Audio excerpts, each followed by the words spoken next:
What is the relation between Sans the Skeleton and Dr. W.D. Gaster? Thank you to Mentally Ill Coffee for requesting today's video. So our first question is, just who is Dr. Gaster? We found out that Gaster is the creator of the core itself and fell into his own creation, which caused him to be shattered across space and time. By setting Undertale's fun value to 66, you can get access to his door inside a waterfall, and walking through it will take you into his room in which you're now face to face with him. However, if you interact, he will disappear. So that brings us to our main question. How does Gaster have any sort of connection to Sans? Well, let's talk about it. Now, if you go outside at Sans' lab, you are going to see a photo of him. However, there's also a card. This card is stated to have a bad drawing of 3 people smiling on the back of it. So, what does that really mean? And there is one logical explanation.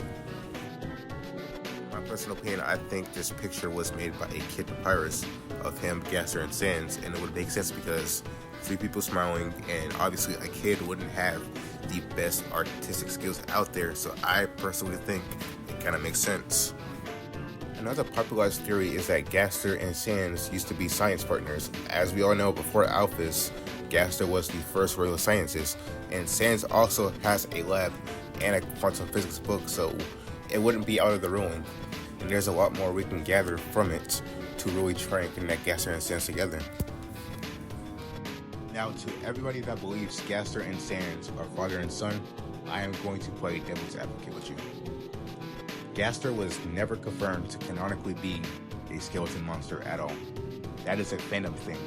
The fandom said that Gaster is a skeleton monster, but canonically speaking, Gaster was never confirmed to be a skeleton monster, which could support just a little bit that Sans and Gaster could have just been science partners and all that other stuff. But there's also a chance that Gaster is responsible for Sans having all these powerful abilities. And let me explain why. As we all know, Sans' most iconic move is called the Gaster Blaster, which is named after Gaster himself. So what I think could have happened is that somehow Gaster found a way to give Sans all these powerful abilities and wanted to put his name on it. So saying, in his honor, the move is going to be called the Gaster Blaster, unless Sans did it himself.